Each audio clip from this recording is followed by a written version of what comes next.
வணக்கம். புது புது அர்த்தங்கள் நிகழ்ச்சிக்கு வரவேற்கிறோம். இன்றைய நிகழ்ச்சியில் பாரதிய ஜனதா கட்சியின் வானதி ஸ்ரீனிவாசன் அவர்களும் விடுதலை சிறுத்தைகள் கட்சியின் ஆளூர் ஷானவாஸ் அவர்களும் பங்கேற்கிறாங்க. வணக்கம்.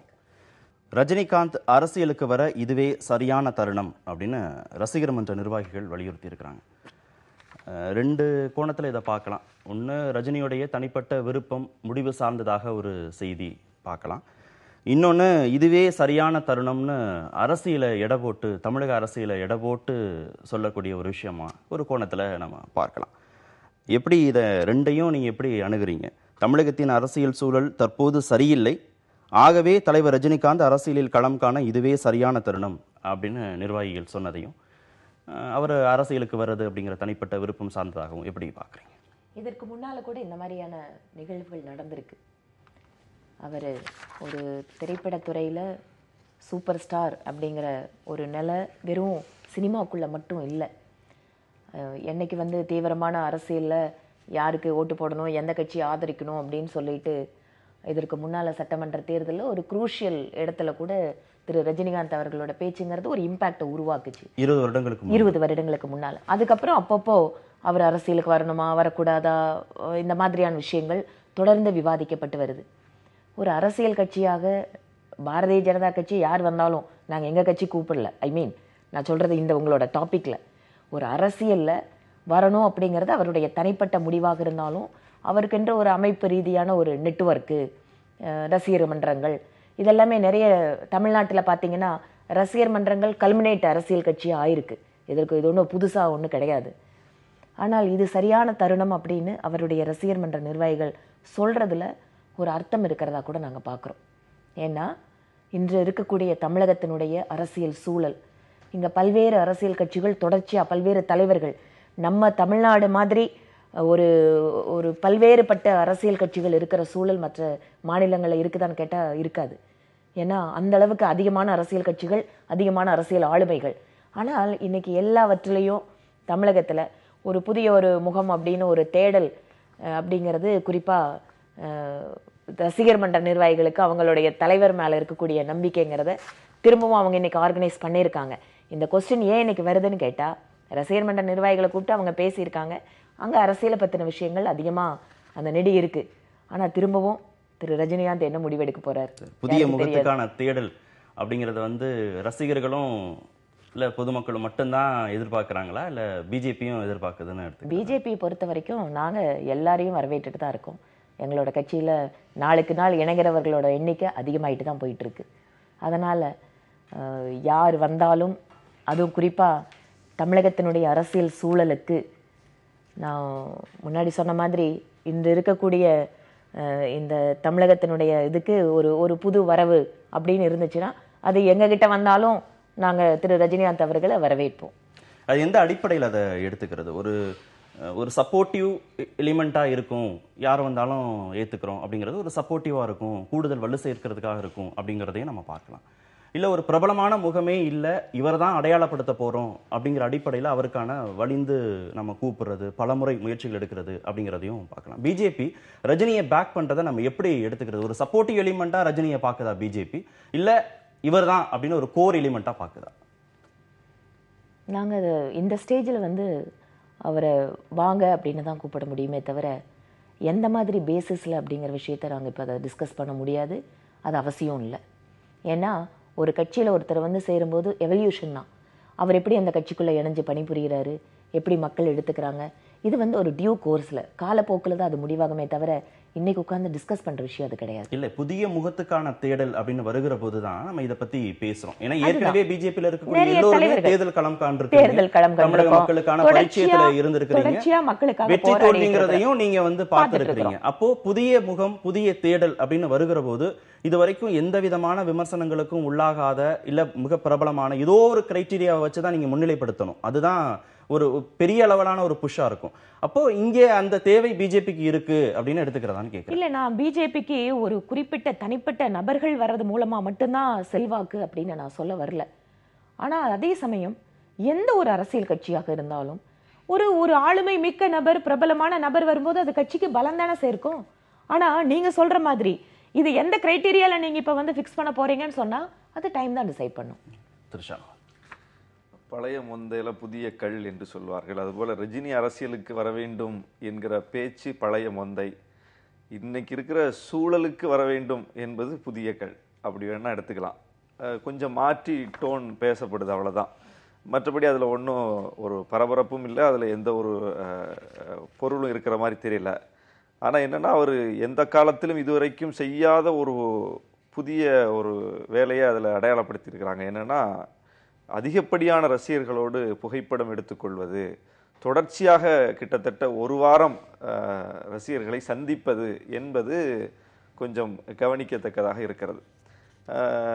இன்னைக்கு இருக்கிற அரசியல் சூழல் அது ரஜினிக்கான தேவையை கொண்டு வருதா அப்படின்னா, அப்படி ஒன்றும் பெரிய வெற்றிடம், பெரிய ஒரு மக்கள் பிரச்சனைகளுக்கு போராடக்கூடிய ஆளே இல்லை.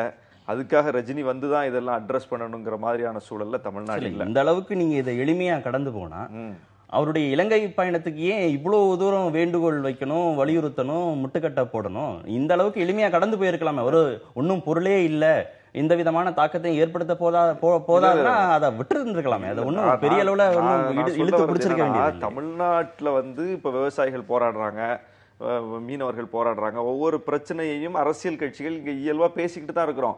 இவர் வந்தால்தான் இந்த பிரச்சனைகள் எல்லாம் தீரும், இவர் வந்தால்தான் இந்த பிரச்சனைகள் எல்லாம் வந்து மைய பிரச்சனையாக விவாதத்துக்கு வருங்கிற மாதிரியான ஒரு வெற்றிடம் இல்லைங்கிற.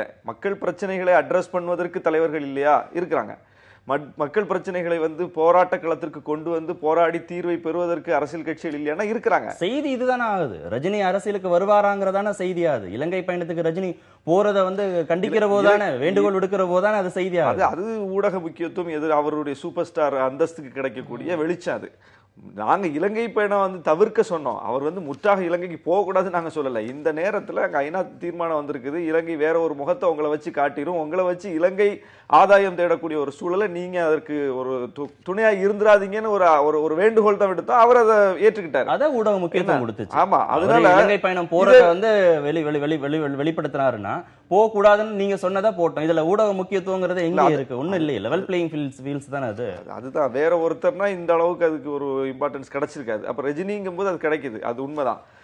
அடிப்படையில நாம வந்து ரஜினி அரசியலுக்கு வரலாமான்னா வரலாம், அதை யாரும் தடுக்க முடியாது, அதை யாரும் வேண்டாம் சொல்ல முடிவு சார்ந்தது. அவருடைய முடிவு, அவருடைய விருப்பம். மக்கள் பணியாற்றுவதுதான் அரசியல். அரசியல் வந்து ஏதோ புகழடைவதற்கு, பணம் படைப்பதற்கான இடமா இன்னைக்கு மாறி இருந்தாலும் அதை மீட்டு அது மக்கள் பணிக்கான இடம்ங்கிறத மீண்டும் மீண்டும் உறுதி செய்யணுங்கிறதுக்காக தான் எல்லோரும் அரசியல் களத்துல நிக்கிறோம். அதே போல மக்கள் பிரச்சனைகள் நிறைய மேலோங்கி நிக்குது. மக்கள் பிரச்சனையை பேசுறதுக்கு நான் வர்றேன்னு ரஜினி வர்றதுல யாருக்கும் மாற்று கருத்துல வரலாம்.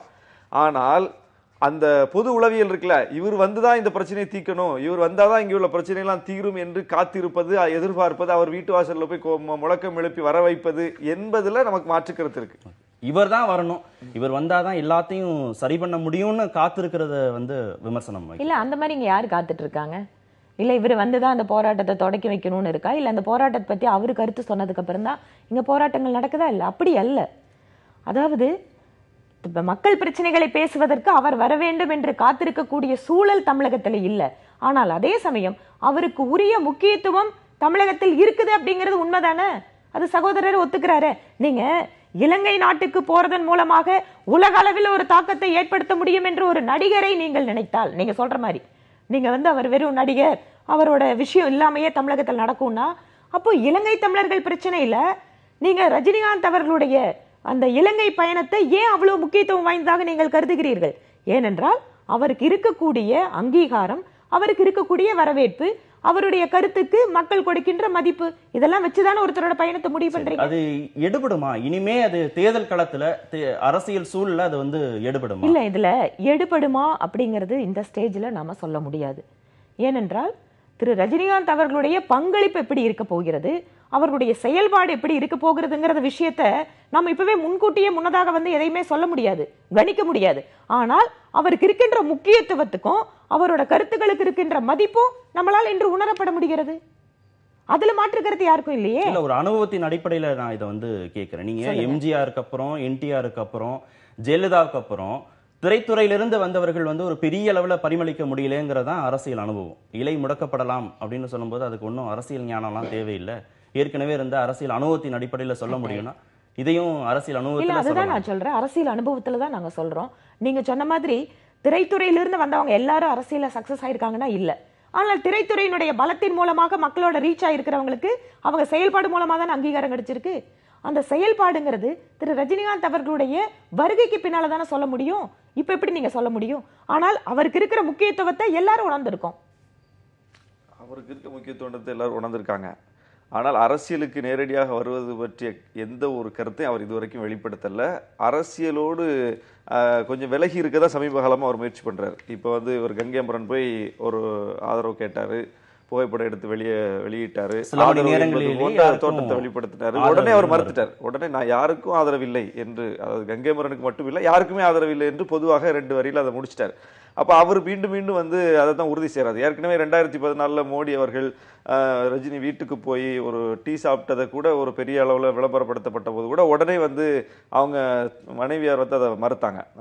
இந்த போஸ்டருக்கு எங்களுக்கு சம்மதம் இல்லை, நாங்க யாருக்கும் ஆதரவில்லை என்று திரும்பவும் அப்பவும் உறுதிப்படுத்தினாங்க. அந்த மாதிரி தொடர்ச்சியாக தேர்தலோடு அவரை இப்ப சமீபமா ஆதரவு என்கிற மாதிரியான ஒரு தோற்றம் வரும்போதெல்லாம் உடனே அதை மறுத்துட்டு நான் யாருக்கும் ஆதரவு இல்லை என்று அறிவிக்கிற ஒரு சூழல தான் அவர் இருக்காரு.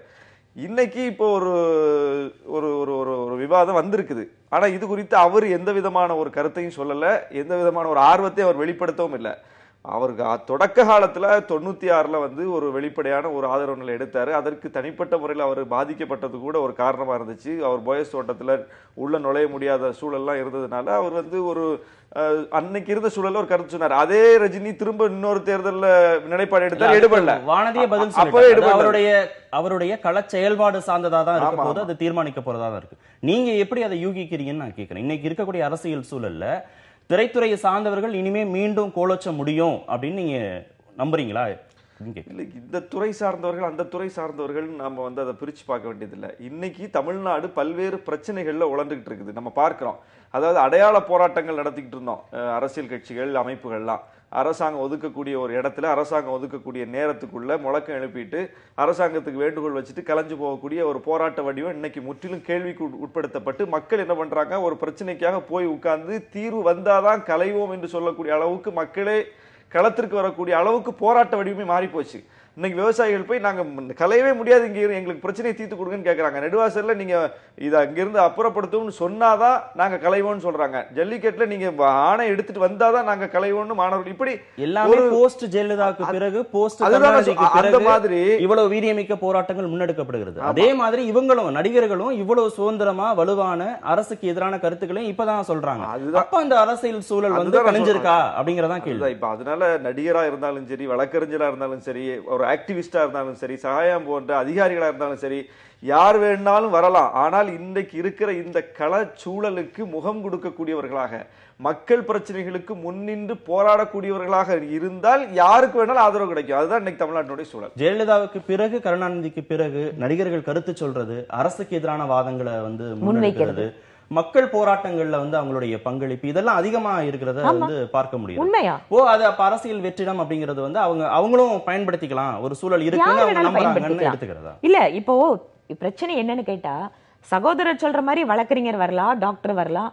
ஆனா திரு ரஜினிகாந்த் அப்படின்னு வரும்போது அதுக்கு வேற மாதிரியான ஒரு முக்கியத்துவம் கிடைக்குதா இல்லையா? அதுதான் இங்க வித்தியாசம். இன்னைக்கு நாம ஏன் டிஸ்கஷனுக்கு இதை எடுக்கிறோம்? யாரோ ஒருவர் வந்து சேருகிறார், ஒவ்வொரு நாளும் அவரோட கட்சியிலேயே 4 பேர் சேருவாங்க, எங்க கட்சியிலேயே 40 பேர் சேருவாங்க, இதெல்லாம் வேற.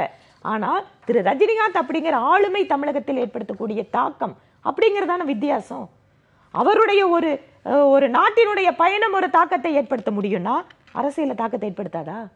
இல்ல, வேற மாதிரி அவர் சொல்றாரு. இன்னைக்கு வந்து மக்கள் வந்து இருந்து எல்லாமும் வேணும்னு இருக்கிறாங்க, எல்லா பிரச்சனைகளையும் அவங்க வந்து புரிஞ்சுக்கிறாங்க, அரசியல் விழிப்புணர்வு அதிகமாக இருக்கிறது. இந்த சூழல்ல ஒரு நபரை வந்து அவங்க வந்து அரசியலுக்கு வந்து வருகிற நபரை அவங்க ஏத்துக்கொள்ளக்கூடிய சூழல் அப்படிங்கறத தான் அவர் வந்து பொருத்தி பாக்குறாரு. அவர் சொல்றதுல நம்ம அப்படிதான் எடுத்துக்க வேண்டியது. இல்ல, நீங்க அவர் சொல்ற மாதிரியே எடுத்துக்கோங்க. ஆனா இன்னைக்கு மக்களுடைய போராட்டங்கள் இருக்கு. இது எல்லாமே ஒரு கோரிக்கைகளுக்கான முகம் தெரிகிறதே தவிர அமைப்புகளுக்கான முகம் இல்லை. எப்பவுமே ஒரு போராட்டங்கள் அல்லது ஒரு விஷயத்தை முன்னெடுத்து போகும்போது அங்கங்க இருந்து மக்கள் போராடிட்டு இருக்காங்க. சில நேரம் அரசாங்கம் அதை செய்கிறது, சில நேரம் செய்ய முடியல.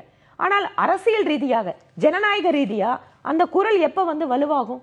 ஒரு அரசியல் சக்தியாக மாறி தேர்தலில் மக்களோட நம்பிக்கையை பெற்றதுக்கு பின்னால்தான் அந்த இடத்துக்கான முழுமையான ஒரு முழுமை அப்படிங்கிறது அந்த இடத்துல தானே வருது. அப்போ இன்று மக்கள் போராட்டங்கள் நடக்கலாம், அவர்கள் குரல்கள் பலமாக ஒலிக்கலாம். ஆனால் அரசாங்கத்தில் அரசியலில் அது எப்போது முழுமை பெறும் என்றால் தேர்தலை சந்திக்கும் போதும் மக்களுடைய நம்பிக்கையை பெறும்போது மட்டும்தான். அதனால் இன்று பல்வேறு இடங்களில் நடக்கக்கூடிய போராட்டங்கள் யாருக்கு சாதகம் யாருக்கு பாதகம் இல்ல இன்னைக்குதான் கருத்துக்களை ஓப்பனா வெளிப்படையா சொல்றாங்க. உண்மை. குறிப்பாக செல்வி ஜெயலலிதா அவர்கள் மறைந்த முதல்வர், அவருக்கு பின்னால நீங்க தனிப்பட்ட ஆளுமைகள் கூட தங்களுடைய கருத்துக்களை வெளிப்படையாக சொல்வது அப்படிங்கிறது அதிகரிச்சிருக்கு தமிழகத்துல. நடிகர்கள் எங்களுக்கு அரசியல் வேண்டாம், எதுக்கு பிரச்சனை, இந்த மாதிரி இருக்கக்கூடியவங்க கூட இன்னைக்கு தங்களோட கருத்துக்களை வெளிப்படையா பதிவிடுறாங்க, வெளிப்படையா சொல்றாங்க. தங்களோட இதுதான் எங்களோட எண்ணங்கிறத கொண்டு வந்த மக்கள் முன்னால வைக்கிறாங்க. இப்ப நீங்க சொல்றது வந்து என்ன பார்க்க வேண்டியதா இருக்குன்னா, அப்ப தேர்தல் களம்னு போகிற போது நீங்க உங்களுடைய கட்சியுடைய கொள்கைகள் தாண்டி ஏற்கனவே செய்திருக்கக்கூடிய சாதனைகள்லாம் தாண்டி ஒரு பிரபலமான முகம் அங்க தேவைப்படுது அப்படின்னு நீங்க சொல்ல வரீங்க. இல்ல, நீங்க நான் வந்து இது வரைக்கும் நான் பொதுவான அரசியல் சூழலை பத்தி பேசுறேன். இது வந்து நீங்க இப்ப பிஜேபியோட லிங்க் பண்றீங்க அப்படின்னு சொன்னா, இன்னைக்கு எங்களோட கட்சியில எங்களுக்கு பிரபலம் அப்படின்னு சொல்றது மூலமா எந்த அரசியல் கட்சிக்கும் அது அட்வான்டேஜ் ஆகும். அதுலயும் குறிப்பாக திரு ரஜினிகாந்த் அவர்கள் மாதிரி ஒரு தாக்கத்தை ஏற்படுத்தக்கூடிய நபர் எங்க கிட்ட வரும்போது அது மிகப்பெரிய ஒரு சக்தியாக மாறும் அப்படிங்கறதுல அது எல்லாரும் புரிஞ்சுக்க முடியும்.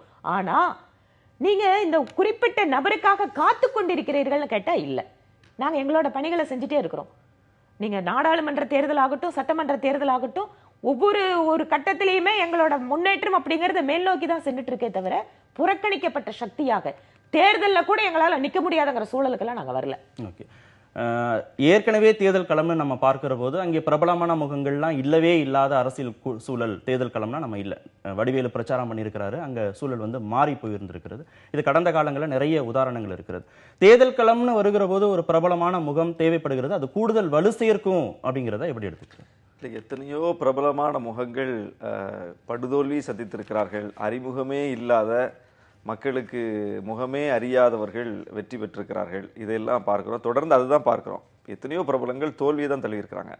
பிரபலம் என்கிற ஒரு விஷயம் வந்து கிரவுண்டில் வந்து வேர்க்கால் மட்டத்தில் பெரிய அளவில் தாக்கத்தை ஏற்படுத்தும் அப்படின்னு பிரபலம் என்கிற அந்த அடையாளத்தை மட்டுமே வச்சு தேர்தல் அரசியலை கணிக்க முடியாது. தேர்தல் அரசியலினுடைய போக்கை முற்றிலும் வேறா இருக்குது.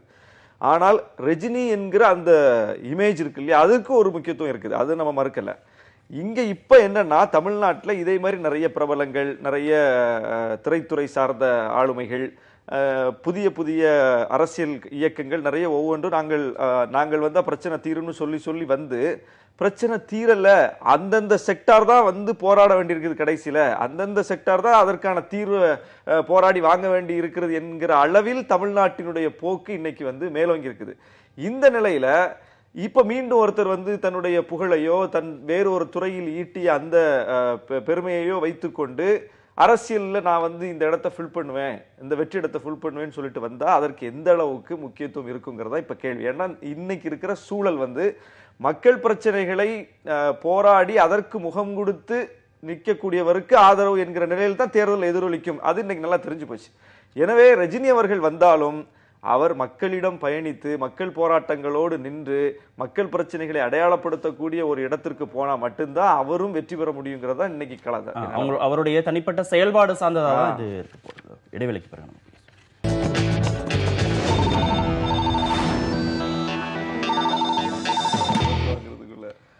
மத்திய அரசின் பாதுகாப்பில் ஓ பன்னீர்செல்வம் அப்படின்னு ஒரு செய்தி வந்திருக்கு. என்ன சொல்லுதுன்னா, ஒய் பிளஸ் செக்யூரிட்டி கொடுக்கப்பட்டிருக்கு ஓ பன்னீர்செல்வத்திற்கு. அதன் அடிப்படையில் அவங்க மத்திய அரசின் பாதுகாப்பில் ஓ பன்னீர்செல்வம்னு சொல்லியிருக்கிறாங்க. எப்படி பார்க்கலாம்? குறிப்பாக கொஞ்ச நாளாக தமிழ்நாட்டில் மத்திய அரசாங்கம் இந்த விஷயத்தை பண்ணது அப்படின்னா ஏதாவது ஒரு லிங்க்ல ஒன்று பண்ண முடியுமா அப்படிங்கிறது. இது திரு ஓபிஎஸ் அவர்கள் முதலமைச்சராக பதவி விலகியதுக்கு பின்னால் அதுக்கப்புறம் அந்த கட்சியில் ஏற்பட்ட சில மாறுதல்களுக்கு தானாக வழியை வந்து மத்திய அரசாங்கம் இந்தாங்க நீங்க செக்யூரிட்டி கவருக்குள்ள தான் இருக்கணும் அப்படின்னு கொடுக்கல.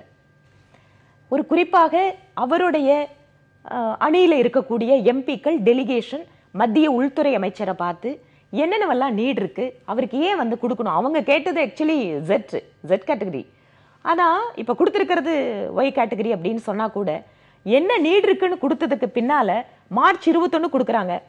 எந்த தலைவருக்கு இல்லை எந்த விதமான பர்சனாலிட்டிக்கு ஒரு செக்யூரிட்டி கவர் வேணும்னு சொன்னா கூட அவங்களுக்கான அச்சுறுத்தலோ அல்லது தேவை என்ன இருக்குங்கிறத டிபார்ட்மெண்ட் ஒரு ஸ்டடி பண்ணுவாங்க. டிபார்ட்மெண்ட்டோட ஸ்டடிக்கு பின்னாடி இவங்களுக்கு எந்த விதமான பாதுகாப்பு தேவைப்படுன்னு உள்துறை அமைச்சகம் முடிவு பண்ணும். இப்போ தமிழ்நாட்டில் அவருக்கு அந்த Y+ பாதுகாப்பு வந்து இப்போ கொடுத்துருக்காங்க மத்திய அரசு. உண்மையாகவே மத்திய அரசோட பாதுகாப்பு தான். அதில் மத்திய அரசு நேரடியாக கொடுக்கறதானா மத்திய அரசு தான் கொடுத்தாக முடியும். மத்திய அரசு தானா கொடுக்கல, டிமாண்ட் போனதுக்கு அப்புறம் கொடுத்துருக்கு. யார்கிட்ட இருந்து பாதுகாக்கிறதுக்காக செக்யூரிட்டி? இது யார்கிட்ட இருந்து பாதுகாக்கிறது அப்படின்னு சொன்னா இது அவங்க தான் பதில் சொல்லணும். யார் இந்த பாதுகாப்பை கேட்டு பெற்றார்களோ அவர்களோட டிமாண்ட் இருக்கு. எங்களுக்கும் குறிப்பாக அவங்க நரேட் பண்ணியிருக்காங்க, தமிழகத்தினுடைய அரசியல் சூழல் அப்படின்னு இருக்கு.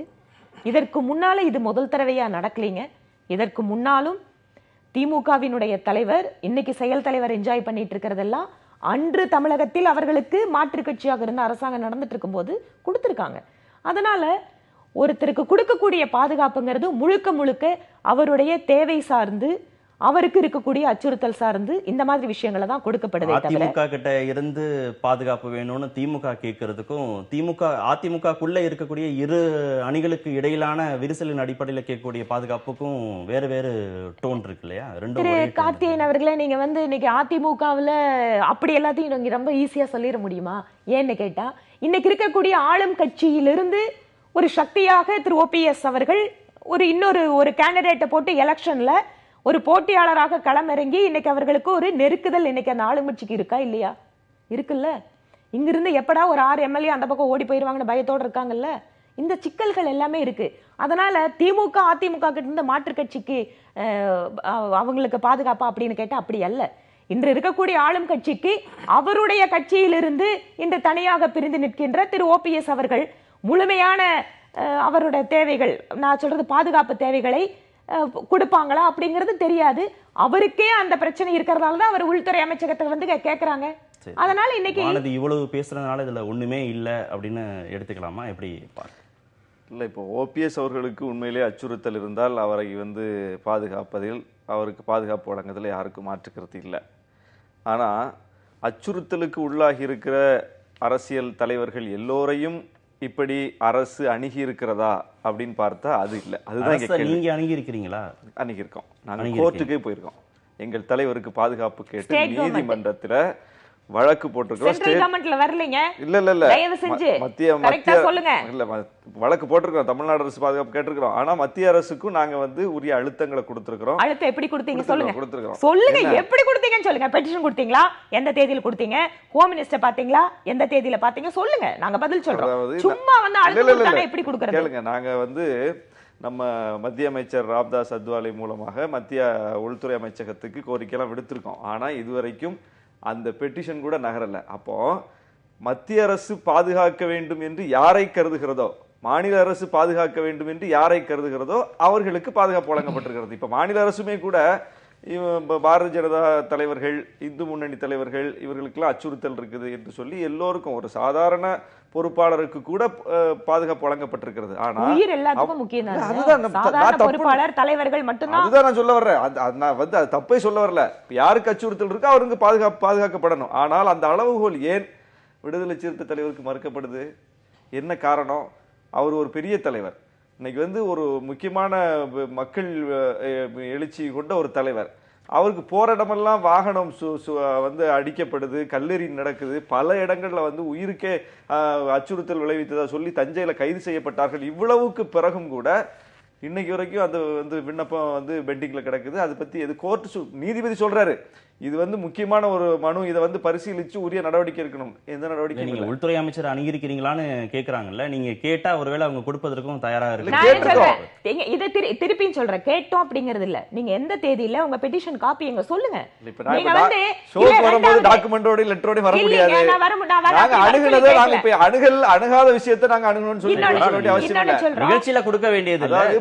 பாரபட்சம் பார்க்கலன்னா சொல்றாங்க. பாரபட்சம் இருக்குன்னு சொல்ல வரேன். அதுதான் சொல்ல வரேன். பாரபட்சம் இல்ல ஓபிஎஸ்க்கு போதிய ஆவணங்களை கொடுப்பதற்கு பின்னால ஓபிஎஸ்க்கு அவங்க வந்து அவர் விரும்பக்கூடிய நபராக அவர் இருக்கிறாருங்கிறதுனால தான் அந்த அந்த துரித நடவடிக்கை. நீங்க என்ன பண்ணணும்? நீங்க அரசியல் இருக்குன்னு சொல்ல வர வகையில நீங்க நடந்துகிட்டா வேணா பாதுகாப்பு. அதுதான், வெறும் பாதுகாப்பு மட்டுமல்ல, அது எது எளிமையா இருக்கோ அதை வந்து நம்ம செய்யலாம். நிகழ்ச்சி இடைவேளை இல்ல, அது ரொம்ப சிம்பிளா அப்படி வந்து நீங்க சொல்ல முடியாது. கிடையாது. எதிர்கட்சியில் இருக்கிற எத்தனையோ பேத்துக்கு வந்து ஆளும் கட்சியில இருக்கிற அரசாங்க பாதுகாப்பு கொடுக்கலையா? கொடுக்குது. ஒவ்வொருத்தருடைய தனிப்பட்ட அந்த எல்லாமே இன்புட் சார்ந்ததுதான். ஷானவாஸ் சொல்றது எதிர்க்கட்சியில இருந்தாலும் அரசு விரும்பணும் அவங்கள அப்படின்னு அவர் சொல்றாரு. நீங்க கோர்ட்டுக்கு போனதுக்கு அப்புறம் கூட கோர்ட்டு பரிசீலனை தான் செய்தே தவிர குடுன்னு சொல்லல.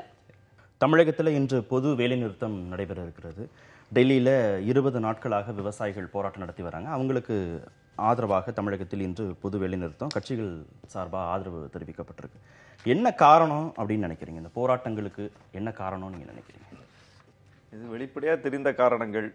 தமிழ்நாட்டில் இன்றைக்கு வந்து விவசாயமே செய்ய முடியாத ஒரு சூழல் உருவாகி இருக்கிறது. நமக்கான நீர் ஆதாரங்கள் மறுக்கப்பட்டிருக்கிறது. நம்முடைய நியாயமான கோரிக்கைகள் புறந்தள்ளப்பட்டிருக்கின்றன.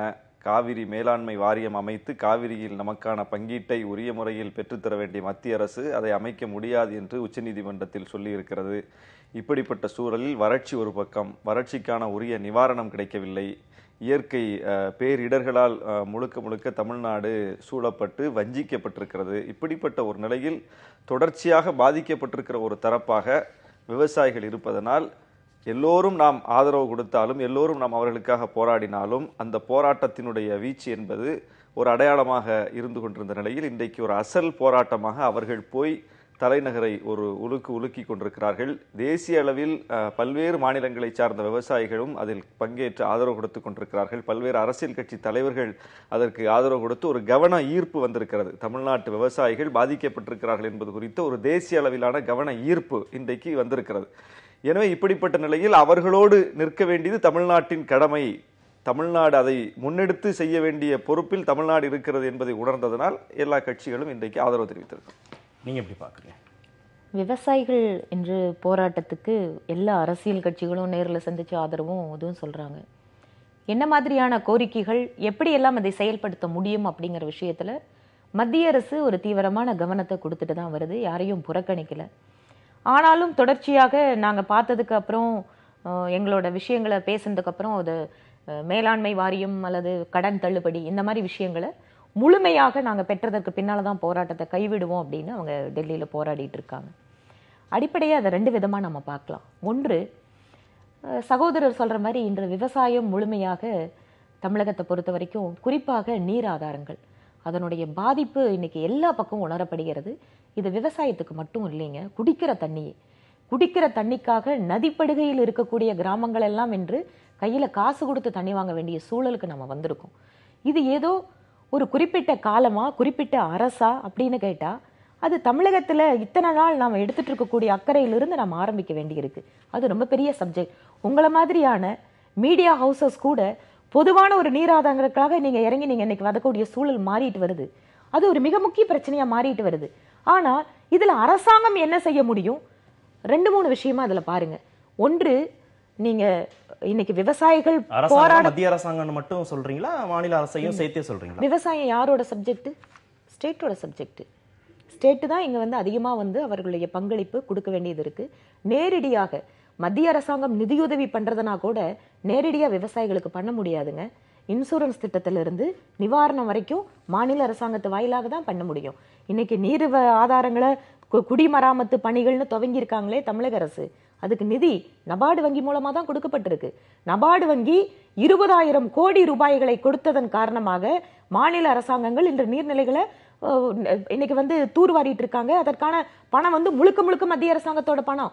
2வது, விவசாயம் இந்த அளவுக்கு மோசமா போயிடுச்சுன்னா அது ஏதோ 2 வருஷம் 3 வருஷ காலமா இல்ல, தொடர்ச்சியாக விவசாயிகள் புறக்கணிக்கப்பட்டிருக்கிறார்கள். அவர்களுக்கான மின்சாரத்திலிருந்து நீரிலிருந்து அவர்கள் விளைபொருளுக்கான விலை வரைக்கும் பல்வேறு நெருக்கடிகளை சந்தித்திருக்கிறார்கள். இன்னைக்கு வந்து விவசாயம் அப்படின்னு சொன்னாலே புறந்தள்ளக்கூடிய அளவுக்கு அதுல ஈடுபடுறதுக்கும் மக்களுக்கு மனசு இல்ல. அதுல இருக்கக்கூடியவர்களும் இன்னைக்கு வாழ்க்கைக்காக கையேந்த வேண்டக்கூடிய சூழலா இருக்கு. அதனால மத்திய அரசாங்கம் இதுல வந்து என்ன செய்யணும் அப்படின்னு சொல்லி கேட்டா, என்னென்னவெல்லாம் அவர்கள் அதற்கான விஷயங்களை முன்னெடுக்கணுமோ அதை எடுத்துட்டு இருக்காங்க. எந்த மாதிரி திட்டங்கள் நாடு முழுக்க இருக்க விவசாயிகளை கொண்டு போய் சேர்க்கணுமோ எடுத்துட்டு இருக்காங்க.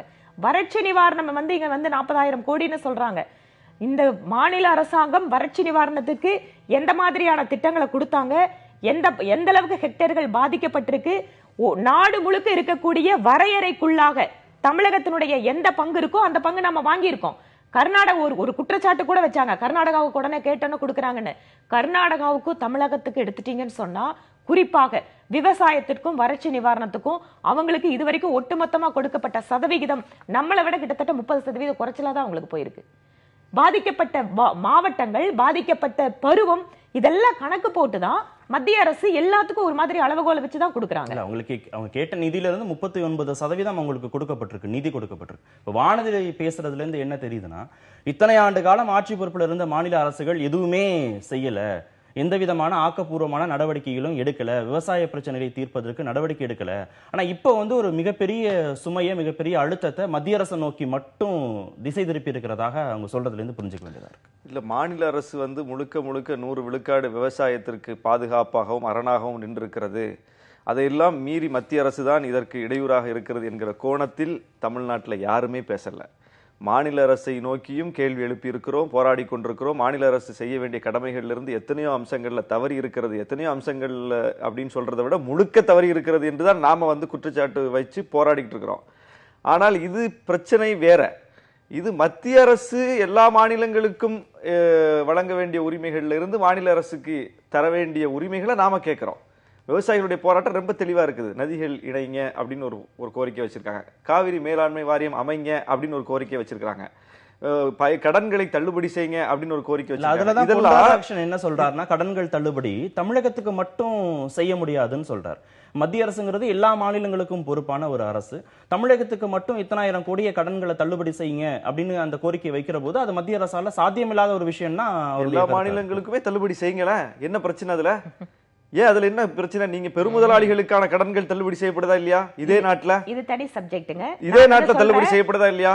அப்போ இது ஒரு செக்டார், நீங்க ஒரு தொழில் செக்டார் வளரணும்னா அந்த தொழில் செக்டாருக்கு சாதகமான சூழலை முதல்ல உருவாக்கணும்ல. எப்படி ஒரு கார்பரேட்டுக்கு வெறும் இடம் கொடுக்கறதோட நிறுத்திடுறோமா? இடத்தை கொடுக்குறோம், அவங்களுக்கு கட்டமைப்பு வலிமையை செய்து கொடுக்குறோம், சாலைகளை போட்டு கொடுக்குறோம், பல ஆண்டுகளுக்கு குத்தகைக்கு நிலத்தை கொடுக்குறோம், தண்ணியை கொடுக்குறோம், கரண்டை கொடுக்குறோம், இது போக கடனை கொடுக்குறோம். அப்போ ஒரு வெறும் கடன் கொடுப்பதோடு நின்று விடுவதில்லை, தொழில் செய்வதற்கான சாதகமான சூழலையும் அரசு உருவாக்கி கொடுக்குது. அப்ப விவசாயிகளுக்கு கடன் மட்டும் கொடுத்துட்டு தொழில் செய்வதற்கான சாதகமான சூழலை உருவாக்கி கொடுக்கலன்னா அவன் எப்படி தொழில் செய்வான்? அந்த தொழில செய்து எப்படி அந்த கடன் அவன் அடைப்பான்? அப்ப முடியாது. அப்ப கடன் அடைக்க முடியாத சூழ்நிலையில அவன் கடனை தள்ளுபடி செய்யுங்கன்னு கேட்கறாங்க. இதுல என்ன தவறு இருக்க முடியும்? நம்முடைய ஹெச் ராஜா அவர்கள் என்ன சொல்றாங்க? ஒரு நிருபர் போன் பண்ணி கேட்கிறாரு, என்னங்க இப்படி பெருமுதலாளிகளுக்கான கடன்கள் தள்ளுபடி செய்யப்படுதுன்னு சொல்லும் போது அது நாங்க வசூலிப்போம் அப்படின்னு சொல்லிட்டு விவசாயிகளை ஃப்ராட் அப்படிங்கிறாரு. ஒரு இடத்துல கூட பெருமுதலாளிகள், கட்டாத பெருமுதலாளிகளை ஃப்ராடுன்னு சொல்லல, விவசாயிகளை முழுக்க முழுக்க ஒரு மோசடிக்காரர்களாக சித்தரிப்பதும், போராடக்கூடிய விவசாயிகளை ஒரு அரசை ஏமாற்றிய ஒரு ஏமாற்று பேர்வழிகளாக சித்தரிப்பது எந்த அளவுக்கு நியாயம்? இன்னைக்கு அதனால தான் இன்னைக்கு தமிழ்நாட்டுல இந்த போராட்டம் கொச்சைப்படுத்தப்படுது என்பதனால தான் இன்னைக்கு அதை ஒரு வெகுமக்கள் ஆதரவோட போராட்டமா அதை நம்ம ஒரு ஆதரவு கொடுக்கக்கூடிய நிலைமைக்கு இன்னைக்கு உருவாயிருக்குது. தமிழகத்துல மட்டும் கடனை தள்ளுபடி பண்ண முடியாது அப்படின்னா எல்லா மாநிலங்கள்லயும் பண்ண வேண்டியதானேன்னு கேட்கிறார். அதுல என்ன சிக்கல் இருக்கு? அதுல ஒரு அரசாங்கம் அப்படிங்கிறது அவர் சொன்ன மாதிரி அவர்கள் ஒரு கடனை கொடுத்ததோட அரசாங்கம் நிறுத்தக்கூடாது, அதற்கான பல்வேறு சூழலை அந்த அரசாங்கம் உருவாக்கி கொடுக்கணும் அப்படின்னு சொல்லி அவரே சொல்றாரு. அப்போ ஒரு விவசாயிகளுக்கு கடன் தள்ளுபடி மட்டும் தீர்வாகும்னு சொன்னா, இதற்கு முன்னால யூபி அரசாங்கம் கடன் தள்ளுபடி பண்ணப்போ அந்த விவசாயிகளுக்கு தீர்வு வந்திருக்கணுமே, ஏன் வரல? அப்ப விவசாயிகளுக்கு கடன் தள்ளுபடி மட்டும் முடியாதுங்க. அவங்க பருவநிலையிலிருந்து ஆரம்பிச்சு அவர்கள் விளைவிக்கிற பொருளுக்கு விலை சரியா கிடைக்கிறது வரைக்கும் விவசாயம் அப்படிங்கிற துறை இன்னைக்கு பல்வேறு நெருக்கடிகளை சந்திச்சிட்டு இருக்கு. வெறும் கடன் தள்ளுபடி மட்டும் இல்லைங்க கார்த்திகேயன். நான் முடிச்சறேன், அவர் எங்ககிட்ட பேசிட்டு இருக்காரு, நான் டிஸ்டர்ப் பண்ண. தற்காலிக தீர்வும் வேணும் ஒரு பிரச்சனைக்கு, நீண்ட கால தீர்வும் வேணும். தற்காலிக தீர்வுனா, இப்ப நான் கடன் வாங்கியிருக்கேன், இதுல இருந்து நான் மீண்டாதான் அடுத்த ஒரு விஷயத்துல என்னால கவனம் செலுத்த முடியும், அடுத்த பருவத்துக்கு பயிர் செய்ய முடியும்னா இது தீர்வு இல்ல. கடனை தள்ளுபடி செய்யறது தீர்வு இல்லைன்னு நீங்க எப்படி சொல்ல முடியும்? சொல்ல முடியாது, நான் ஒத்துக்கிறேன். ஆனா தேசிய அளவில் ஒரு அரசாங்கம் விவசாயிகளுக்கு பல்வேறு விதமான திட்டங்களையும் அதை செயல்படுத்தக்கூடிய வாய்ப்புகளையும் உருவாக்கி கொடுக்கின்ற பொழுது இந்த கடன் அப்படிங்கிற ஒரு விஷயத்துல மட்டுமே தள்ளுபடிங்கிறது அவங்களோட தீர்வா நாங்க நினைக்கல. தேவை ஏற்பட்டால் நிச்சயமாக மத்திய அரசு எல்லா மாநிலத்திலிருந்தும் இதற்கான அவசியம் ஏற்படும் போது அதை பத்தின யோசனையை அவங்க கொடுப்பாங்க. இந்த வாதம் பெருமுதலாளிகளுக்கு பொருந்தாதா? நிச்சயமா பொருந்தும். இடம் கொடுத்து, மின்சாரம் கொடுத்து, வரியில ரிலாக்சேஷன் கொடுத்து, நிச்சயமா பொருந்தும். கடைசியில எதுவுமே முடியாத போது கடனையும் தள்ளுபடி பண்ணுகிற போது அதே கோணம் ஏன் விவசாயிகளுக்கும் பொருந்தாதுங்கிறது அவங்களுடைய நியாயமான கேள்விதானே. பெரு முதலாளிகளுக்கெல்லாம் கோடி கணக்கில் தள்ளுபடி பண்றீங்கன்னா எடுத்துட்டு வாங்க லிஸ்ட். எந்த முதலாளிகளுக்கு எத்தனை கோடி எப்ப தள்ளுபடி பண்ணியிருக்கோம்? இந்த 50 வருஷ காலத்துல ஒரு பக்கம் தொழில்துறை வளர்ந்தாகணும், நம்ம இளைஞர்களுக்கு வேலை வாய்ப்பு கொடுங்கன்னு இவங்க அரசியல் கட்சியில தொழில் வாய்ப்புகளை உருவாக்கணும் சொல்றீங்களா இல்லையா? ஒரு பக்கம் தொழில் ஆரம்பிச்சாகணும். 50 பெரு நிறுவனங்களுக்கு 1.5 லட்சம் கோடி தள்ளுபடி பண்ணியாச்சு கடன் ராகுல் காந்தி ஸ்டேட்மெண்ட். ராகுல் காந்தியோட காங்கிரஸ் அரசாங்கத்துல எந்த அளவுக்கு செக்யூரிட்டியே இல்லாத கடனு, கேட்கிற ஆளுங்களுக்கு அவர்களுடைய அரசியல் பின்புலத்தை வச்சு கடனு, சொத்து பத்திரமே இல்லாம கடன் கொடுக்கறத 50 வருஷமா கொடுத்துட்டு இன்னைக்கு 1 லட்சம் கோடி கடன் வாங்கினது 50 லட்சம் கோடி ஒரு நிறுவனத்துக்கு போகும்போது அங்க பார்த்தா சொத்து பத்திரம் இல்ல. கடன் கொடுக்கும் போதே வங்கிகள் அந்த விஷயத்தை கவனிக்கல, அன்னைக்கு இருந்த அரசாங்கம் கவனிக்கல. இன்னைக்கு நாங்க ஆட்சி நடத்துறோங்கிறதுனால ஏதாவது ஒரு முடிவுக்கு ஆகணும். அங்க இருக்கக்கூடிய ஆயிரக்கணக்கான தொழிலாளர்கள் வாழ்க்கையை காப்பாற்றணும். இன்னொன்னு, போட்டு வச்சுட்டு அந்த தொழில் நிறுவனம் நடத்த முடியாம முடங்கி போய் கிடக்கும் போது ஒரு சில இடங்கள்ல மட்டும் அதற்கான தனியான ஒரு சப் கமிட்டி அமைக்கப்பட்டு அதற்கான வாய்ப்புகள் பரிசீலிக்கப்பட்டு தான் கொண்டு வந்ததே தவிர அதுவும் அவங்களோட சொத்துக்கள் எல்லாம் எடுத்ததுக்கு பின்னால. அதனால இது ஏதோ ஒரு அரசாங்கம் 2.5 வருஷ காலத்துல சரி பண்ணக்கூடிய விஷயமா இல்லைங்க. இவங்க ஒரு விமர்சனத்துக்காக பெருமுதலாளிகள் உங்க கவர்மெண்ட்ல அப்படின்னா சின்ன சின்ன ஏழை விவசாயிகளுக்கு இன்சூரன்ஸ் திட்டத்திலிருந்து அவர்களுக்கான நதிகளை இணைக்கணும்னு பேசுறீங்களே, இந்த நதிகள் இணைப்பை பேசக்கூடிய அரசியல் கட்சி எது? திரு ராகுல் காந்தி கார்பரேட் கம்பெனில கடன் விஷயத்தை பத்தி பேசுறாரு, நதிகள் இணைப்பு சாத்தியம் இல்லைன்னு சொன்னது அதே ராகுல் காந்தி. ஏன் அதை பத்தின விமர்சனத்தை பேச மாட்டேங்கிறீங்க? இந்த நதிகளை தேசியமயமாக்கணும் இணைக்கணும்னு சொல்ற ஒரு அரசியல் கட்சி பிஜேபி தானே. அப்ப சாத்தியமே இல்லாத கோரிக்கைகளை மத்திய அரசு மேல வைக்கிறாங்கிறதா உங்களுடைய குற்றச்சாட்டா? இல்ல, இன்னைக்கு இருக்கக்கூடிய தமிழகத்தினுடைய விவசாயிகள் போராட்டம் அப்படிங்கறத நான் கொச்சப்படுத்த விரும்பல. எங்கள் தலைவர் திரு ஹெச் ராஜா அவர்கள் விவசாயிகளை ஃப்ராடுன்னு எந்த இடத்துலயும் சொல்லல. குறிப்பாக ஒரு கேள்விக்கு ஒரு சம்பந்தப்பட்ட நபர் சொல்லும் போதுதான் அவர் அந்த வார்த்தையை சொல்றாரே தவிர தயவு செஞ்சு இதை ஜெனரலைஸ் பண்ணி பெயிண்ட் பண்ணாதீங்க. நாங்க அந்த விஷயங்களுக்கு அல்ல. அவர் ஒரு விவசாயி திரு ஹெச் ராஜா, நான் ஒரு விவசாய குடும்பத்தை சார்ந்தவர், ஒரு விவசாயியோட பலி என்னன்னு எங்களுக்கு தெரியும். அதனால தயவு செஞ்சு இந்த நாட்டுல விவசாயிகளை காப்பாற்றணும், அவர்கள் வருமானத்தை இரட்டிப்பாக்கணும்னு முயற்சி பண்ணிட்டு இருக்கிறது எனக்கு பிரதமர் மோடி. என்னன்னா இப்ப நீங்க இந்த போராட்டங்களை நீங்க கொச்சப்படுத்துறதா எங்கேயுமே விமர்சனம் வைக்கல. சாத்தியமில்லாத அவர் பேசினதை குறிப்பிட்டு நான் பொதுவா கேள்வி என்னன்னா, நிறைவேற்ற முடியாத கோரிக்கைகளை மத்திய அரசை நோக்கி திசை திருப்புறாங்களா விவசாயிகளும் எதிர்கட்சிகளும் அப்படிங்கறதான் கேள்வி. உங்களால செய்ய முடியாத விஷயங்களை சொல்றாங்களான்னா நம்ம அந்த கேள்வி அவங்க கிட்ட வைக்கலாம். நம்ம எக்ஸாக்ட்டா வந்துட்டீங்க. செய்ய முடியாத சொல்றாங்க. இல்ல, நான் ஒண்ணு சொல்லவா? இவங்க வைக்கக்கூடிய கோரிக்கைகள்ல டெல்லியில உட்கார்ந்து 10 நாள் 20 நாள்ல நிறைவேற்ற முடியற விஷயம் இல்லைங்க. நதிகளை இணைப்பது அப்படிங்கிறது வெறும் மத்திய அரசாங்கத்தோட கையில் இல்ல. நதிகள் முழுக்க முழுக்க மாநில அரசாங்கத்தோட பட்டியல் இருக்கு. மாநில அரசாங்கம் ஒப்புதல் கொடுக்காம எங்களால ஆத்துல போய் மத்திய அரசாங்கமே நினைச்சாலும் கை கூட வைக்க முடியாதுங்க. ஒரு லோடு மண்ணை தூர் வரணும்னா கூட எங்களால முடியாதுங்க. அப்போ நதிகளை இணைக்கணும்னு டெல்லியில உட்காந்து நான் 10 நாள் 20 நாள்ல பாப்பேன். எங்க மத்திய மந்திரிகள் அத்தனை பேர் பார்த்துட்டோம். நிதி மந்திரி பார்த்தாச்சு, நீர்வளத்துறை அமைச்சரை பார்த்தாச்சு. இது எப்போ? அவங்க போராட்டம் ஆரம்பிச்ச ஒரு வார காலத்துக்குள்ள எங்கள் அமைச்சர் திரு பொன் ராதாகிருஷ்ணன் அவர்கள் விவசாயத்துறை அமைச்சரை பார்க்க வச்சாரு, நீர்வளத்துறை அமைச்சரை பார்க்க வச்சாரு. அதுக்கு பின்னால நிதி அமைச்சரை பார்த்துட்டாங்க. அவங்களோட கோரிக்கைகள் விஷயத்துல எதெல்லாம் செய்ய முடியுங்கிறத நாங்க செஞ்சுட்டு இருக்கோம். தேசிய நீர்வழி தடங்களை இணைக்கிறதுக்காக இதுவரைக்கும் இல்லாத அளவுக்கு பட்ஜெட்ல நிதி ஒதுக்கி வேலையை ஆரம்பிச்சிட்டோம். ஆனா மாநில அரசாங்கமும் ஒத்துழைப்பு கொடுக்கணும். நதிகள் இணைப்புனா டெல்லியில் உட்கார்ந்து 10 நாள் போராட்டத்தில்